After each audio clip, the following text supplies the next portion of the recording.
नमस्कार, अपना उत्तराखंड देख रहे हैं आप और मैं हूं आपके साथ आशीष प्रमोद गोस्वामी। तो उत्तराखंड की आज की सबसे बड़ी खबर की बात करें तो मुख्यमंत्री त्रिवेंद्र सिंह रावत के डॉक्टर कोरोना पॉजिटिव पाए गए हैं, जिसके बाद हड़कंप मचा हुआ है। Doctor NS Bisht corona positive पाए गए हैं। सूत्रों की माने तो शुक्रवार को यानी कल ही डॉक्टर बिष्ट ने मुख्यमंत्री त्रिवेंद्र सिंह रावत का रूटीन चेकअप भी किया था। अब टेस्ट में डॉक्टर बिष्ट पॉजिटिव निकले हैं, जिसके बाद सूत्रों के हवाले से यह भी खबर है कि सीएम त्रिवेंद्र सिंह रावत ने खुद को एहतियातन क्वारंटीन कर लिया है। आज सचिवालय में सीएम का कार्यक्रम था, वीडियो कॉन्फ्रेंसिंग करनी थी, उसके लिए भी मुख्यमंत्री सचिवालय नहीं आए हैं। तो यह इस वक्त की बड़ी खबर। दीपांकर भट्ट ज्यादा जानकारी के साथ फोन लाइन, माफ कीजिएगा, सीधा लाइव जुड़ रहे हैं। दीपांकर एक चीज और यहां पर समझनी होगी, क्योंकि लापरवाही की खबरें भी लगातार हमने देखा कि किस तरह से पटवारी सरकारी कर्मचारी था वो पॉजिटिव हुआ, उसके बाद में अब मुख्यमंत्री के डॉक्टर ही कोरोना पॉजिटिव पाए गए हैं। क्या जानकारी और निकल कर सामने आ रही है इस मामले में?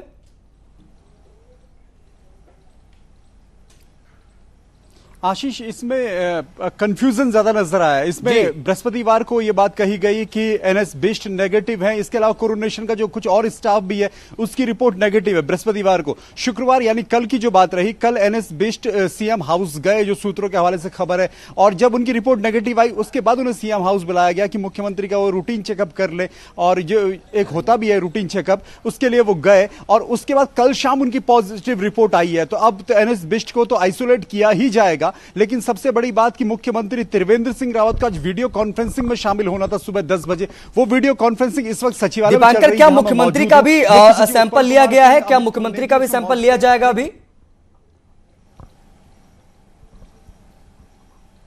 अभी मुख्यमंत्री का सैंपल नहीं लिया गया है, लेकिन जो खबर हमारे पास है, मुख्यमंत्री ने खुद को एहतियातन लोगों से अलग किया है, यानी सेल्फ क्वारंटीन मुख्यमंत्री फिलहाल हुए हैं। सीएम हाउस में जो ऑफिस है उसमें भी मुख्यमंत्री आज नहीं आए हैं और ना वो यहां वीडियो कॉन्फ्रेंसिंग में पहुंचे। तो कुल मिलाकर कल डॉक्टर का उनके घर पे जाना और फिर डॉक्टर का पॉजिटिव आना, यह एक बड़ी चिंता बढ़ाने वाला है। वहीं कोरोनेशन हॉस्पिटल में भी कल एनएस बिष्ट गए, तो वहां के स्टाफ को भी दिक्कतें बढ़ सकती है। वहां पर अब लोगों की ट्रेसिंग की जा रही है कि कौन कौन उनके संपर्क में आया। और खास बात अब यह है कि एनएस बिष्ट का एक और सैंपल लिया गया है, उस सैंपल की रिपोर्ट आज शाम तक आ सकती है। अगर वो सैंपल भी पॉजिटिव आया तो फिर साफ है कि मुख्यमंत्री त्रिवेंद्र सिंह रावत को एहतियातन 14 दिन जो नियमावली है, जो नियम है कोरोना के, उसके तहत 14 दिन उन्हें क्वारंटीन होना ही पड़ेगा और फिर उन्हें होम क्वारंटीन होना पड़ेगा। तो एक बड़ी चिंता की बात यहां पर सरकार के लिए कि सरकार के जो मुखिया हैं, पहले सतपाल महाराज जब कैबिनेट में आए थे तब 5 दिन सेल्फ क्वारंटीन रहे थे मुख्यमंत्री, तब रिपोर्ट नेगेटिव आई थी, और अब खुद उनके डॉक्टर पॉजिटिव आए, जिसकी वजह से सीएम की चिंताएं बढ़ी हुई है। बिल्कुल, और यही उत्तराखंड की आज की सबसे बड़ी खबर है। आप नजर बना के रखिए दीपांकर, हम आगे भी आपसे अपडेट जरूर लेंगे। तो ये इस वक्त की बड़ी खबर, जैसे कि हमारे सहयोगी बता रहे थे कि डॉक्टर का एक और सैंपल लिया गया, उसकी रिपोर्ट शाम तक आएगी। उसके बाद आप कह सकते हैं कि अगर पॉजिटिव आती है तो स्थिति ज्यादा बिगड़ सकती है। बढ़ते आगे, राज्य के कैबिनेट मंत्री सुबोध उनियाल की कोरोना रिपोर्ट नेगेटिव आई है। कृषि विभाग की बैठक के बाद मंत्री का सैंपल लिया गया था और अब रिपोर्ट नेगेटिव आई है। कल सैंपल जांच के लिए दिया गया था और आज इसकी रिपोर्ट नेगेटिव आई है। असल में कृषि मंत्री सुबोध उनियाल ने भी एहतियातन कोरोना टेस्ट कराया था, जिसकी आज रिपोर्ट नेगेटिव आई है। बताया जा रहा था कि कृषि मंत्री की 10 जून को मुनि की रेती में हुई समीक्षा बैठक में ऋषिकेश मंडी समिति के अध्यक्ष भी शामिल थे। 17 जून को आई रिपोर्ट में मंडी समिति अध्यक्ष सहित 7 लोगों में कोरोना वायरस की पुष्टि हुई थी, जिसके चलते कृषि मंत्री सुबोध उनियाल ने एहतियातन अपना कोरोना सैंपल जांच के लिए भेजा था, जिसकी रिपोर्ट आज नेगेटिव आई है।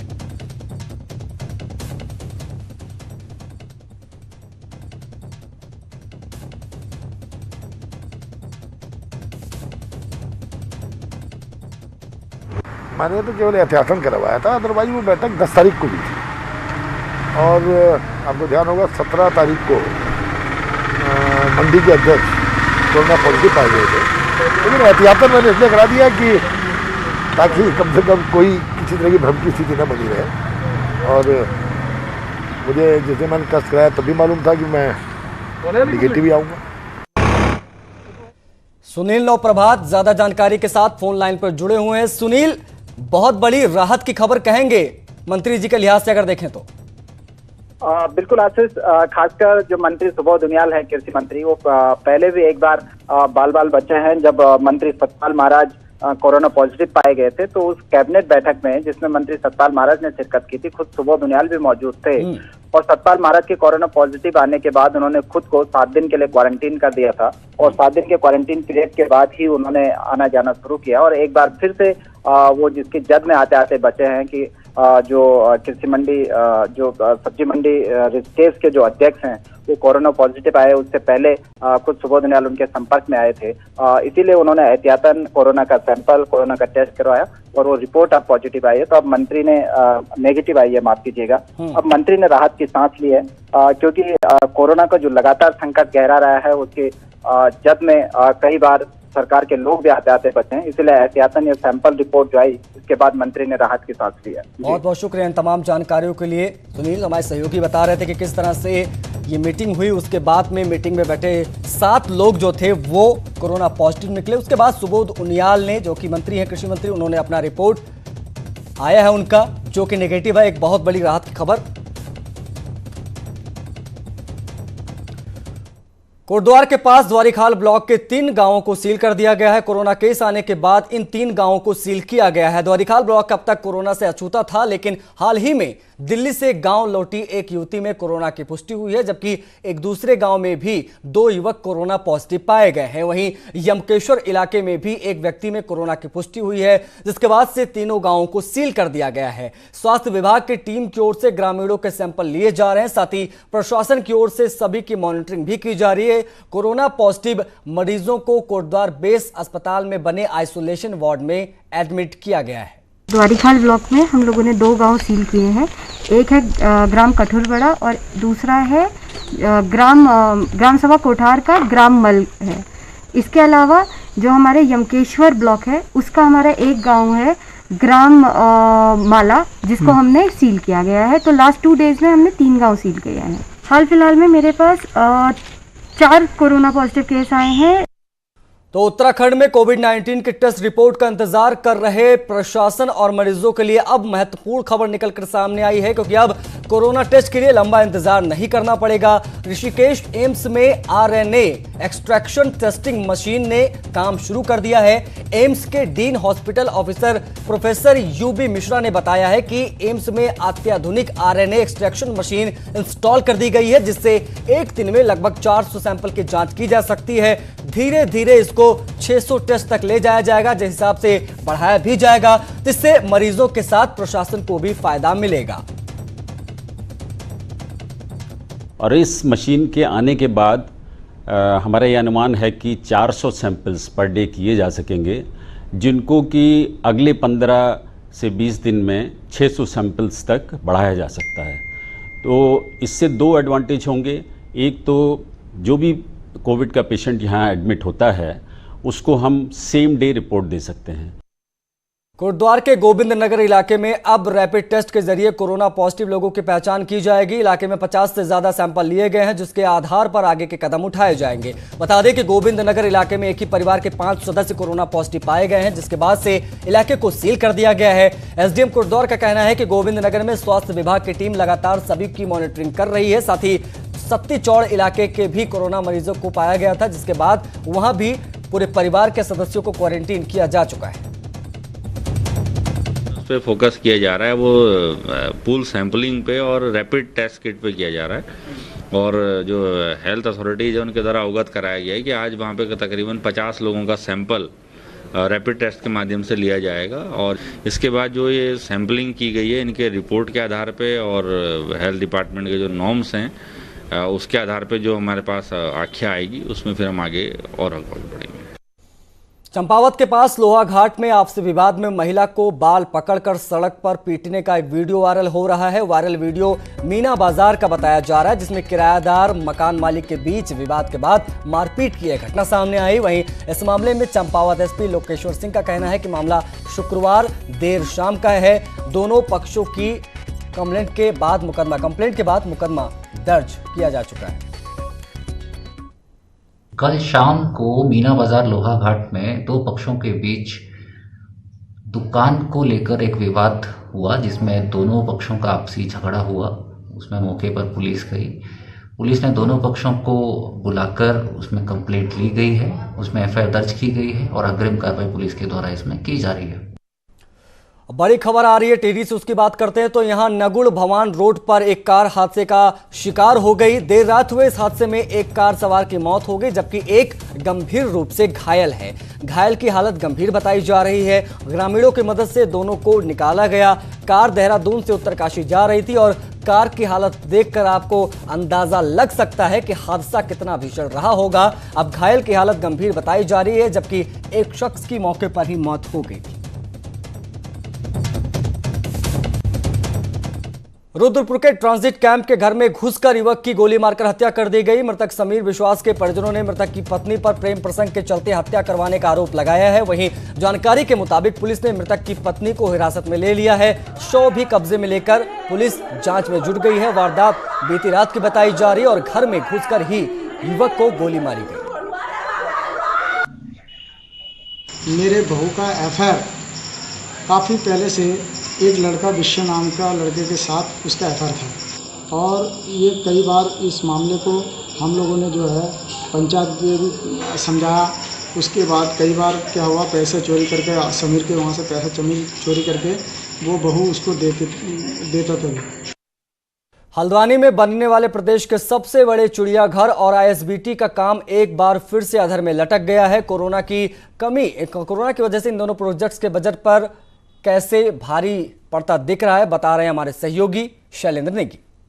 हल्द्वानी का आईएसबीटी हो या फिर यहाँ बनने वाला चिड़ियाघर, ये सरकार के लिए गले की ऐसी हड्डी बन चुका है जिससे सरकार न निगल पा रही है और न ही उगल पा रही है। इस समय हम उसी जगह पर मौजूद हैं जहां पर साल 2016 में हल्द्वानी में गौलापार के इलाके में हरीश रावत तत्कालीन सीएम के द्वारा यहां पर शिलान्यास किया गया था आईएसबीटी का। और ये बोर्ड आप देखिए, वित्त मंत्री इंदिरा हृदयेश के मौजूदगी में इसका शिलान्यास किया गया था। दिनांक आप देखिए, वो गौर फरमाने वाली है 14/10/2016। लेकिन आज आप देखिए हम 2020 में हैं, अभी तक सरकार ये निर्णय नहीं कर पाई है कि इस जगह पर आईएसबीटी का निर्माण कार्य होना है या नहीं होना है। ये सब तब हो रहा है जब सरकार ने इस जगह पर आईएसबीटी बनाने के लिए करोड़ों रुपए खर्च कर डाले, पेड़ काट डाले यहाँ पर, लेकिन उसके बावजूद भी आईएसबीटी नहीं बन सका है। दूसरी तरफ मैं पीछे आपको दिखाऊं, ये पीछे वाली जो जमीन है पूरी की पूरी, ये इंटरनेशनल जू की ज़मीन है जहां पर चिड़ियाघर बनना है। हालांकि चारदीवारी का काम आधा अधूरा हो चुका है, लेकिन अब बजट की कमी इसके आड़े आने लगी है और सरकार के अधिकारी ऑफ रिकॉर्ड में कह रहे हैं कि कोरोना के कारण बजट की भारी कमी है। लेकिन बड़ा सवाल यह है कि पिछले 3 सालों के भीतर इन प्रोजेक्ट्स पर उतना ध्यान नहीं दिया गया जितना देना चाहिए था। कैमरा सुनील कुमार के साथ शैलेंद्र नेगी, न्यूज़ 18 हल्द्वानी। तो उधर बिजली बिल में लगातार आ रही शिकायतों के बाद अब यूपीसीएल ने बिजली बिल का एक ऐप लॉन्च किया है जिसमें बिजली उपभोक्ता खुद ही मीटर रीडिंग की फोटो खींचकर बिल जनरेट कर सकेंगे। इसके लिए ऐप पर ही बिल जनरेट हो जाएगा और फिर ऑनलाइन ही इसका पेमेंट भी हो सकेगा। इस ऐप को ट्रायल के लिए पहले विभागीय कर्मचारियों को दिया जाएगा और सब कुछ ठीक रहा तो आने वाले दिनों में इस ऐप का इस्तेमाल अन्य उपभोक्ता भी कर पाएंगे। आपको बता दें कि इस ऐप के तैयार होने से यूपीसीएल में कार्यरत मीटर रीडरों की सेवा समाप्त होना तय है। तो एक ऐप हम लोगों ने एंड्रॉयड ऐप तैयार किया है जिसमें कि सारे के सारे अधिकारी और कर्मचारी अपना बिल स्वयं बनाकर भी दे सकते हैं। तो वो अभी टेस्टिंग का कार्य चल रहा है, थोड़े दिनों में हम लोग उसको लगा देंगे। तो अपने जो हमारे जो अधिकारी और कर्मचारी हैं उनको किसी तरह की बिल उनका बनाने की जो प्रक्रिया है वो आसान हो जाएगी।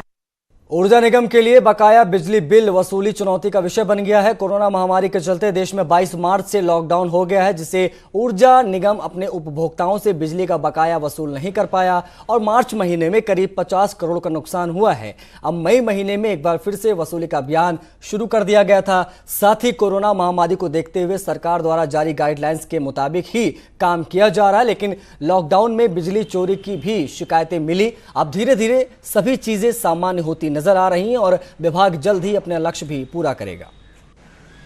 देखिए, लक्ष्य तो हमारे काफ़ी ज़्यादा था। मार्च में भी हम लोग 22 मार्च के बाद कोई वसूली नहीं कर पाए, क्योंकि मार्च का एक ऐसा महीना होता है जिसमें लास्ट के जो 10 दिन होते हैं बहुत महत्वपूर्ण होते हैं हमारे लिए। चाहे किसी इंडस्ट्री का पैसा आना होता है, चाहे घरेलू उपभोक्ता का होता है जो हमसे किस्तें बना के रखते हैं, वो मार्च लास्ट में पैसे देते हैं। लेकिन वो हमें बड़ा सेटबैक मिला, हमें करीब 50 करोड़ रुपये का नुकसान उस समय हुआ है। एक हफ्ते से खटीमा नगर पालिका क्षेत्र में कूड़ा न उठाने से हर जगह कूड़े का ढेर लग गया।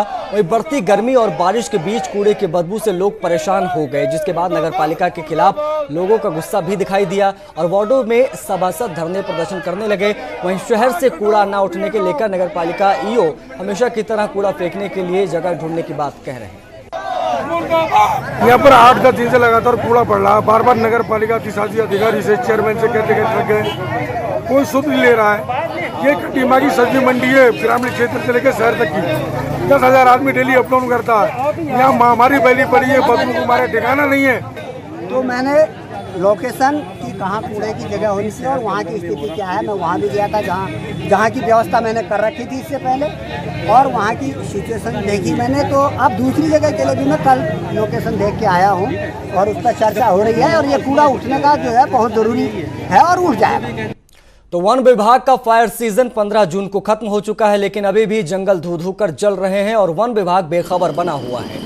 और रुद्रप्रयाग जिले के सतेरा खाल क्षेत्र में बीते 2 दिनों से जंगलों में आग लगी हुई है, जिससे लाखों की वन संपदा खाक हो गई। लेकिन 2 दिनों तक जंगलों में लगी आग से वन विभाग बेखबर नजर आया। जब न्यूज़ 18 की टीम जंगल में जाकर उस जगह पर पहुंची, तब जाकर वन विभाग की टीम आग बुझाने के लिए वहां पर आई। वन विभाग के अधिकारियों का कहना है कि उन्हें ग्रामीणों ने जंगल में आग लगने की जानकारी नहीं दी। वहीं बड़ी बात यह है कि जंगलों की ये आग रुद्रप्रयाग कलेक्ट्रेट के ठीक ऊपर लगी थी, लेकिन वन विभाग हर चीज से अनजान बना बैठा। आसपास का क्षेत्र उसके जंगल है, धू धू कर जल रहे हैं और वन विभाग को भी सूचना 2 दिन के बाद मिली और अभी वन विभाग के कर्मचारी हैं वो आए हुए हैं और जो स्थानीय लोग थे उनके द्वारा भी ये है जो आग है वो बुझाई जा रही है और इसमें वन विभाग भी अब यहाँ पे आया है, उनके कर्मचारी और जो स्थानीय लोग हैं उनके द्वारा आग बुझाई जा रही है। सबसे बड़ा कारण ये है कि लोकल लोगों ने हमें सपोर्ट नहीं किया। अगर कोई भी हमें फ़ोन कर दे तो हम तुरंत आ जाते हैं। इससे पहले फायर सीजन में ऐसी हुआ था, हम तुरंत मौके पर पहुँच जाते थे। ये कहना तो भी मुश्किल है क्योंकि जब तक मैं पूरा जायजा नहीं ले पाऊंगा तब तक मैं कुछ कह नहीं पाऊंगा। उधर श्रीनगर गढ़वाल के पास श्रीकोट में भी व्यापारियों ने चीनी राष्ट्रपति शी जिनपिंग का पुतला फूंका और चीनी सामान को भी जलाया। इस दौरान शहीद भारतीय सैनिकों को मौन रखकर श्रद्धांजलि भी दी गई। चीन के खिलाफ बद्रीनाथ हाईवे पर आयोजित विरोध कार्यक्रम के दौरान व्यापारियों ने जहां जनता से चीनी सामान के बहिष्कार की अपील की, वहीं सभी व्यापारियों ने चीनी सामान नहीं बेचने का निर्णय भी लिया। तो हम चाहते हैं, व्यापार सभा सिरकोट की ओर से मैसेज देना चाहते हैं पूरे भारतवर्ष को कि हम उसका सामान का किसी भी रूप में उपयोग न करें और पूर्णतः उसका सामान उसका बहिष्कार कर उसकी अर्थव्यवस्था को कमजोर करें। चाइना के कोई भी प्रोडक्ट्स को अपने बाजार में नहीं बेचना है और ना ही खरीदना है, ये हमारा संकल्प है। हमारे सैनिक सीमा पर गोलियां खा रहे हैं तो हम यहाँ अपने पर्स से चाइना की अर्थव्यवस्था को खत्म करके ये प्रण लेंगे।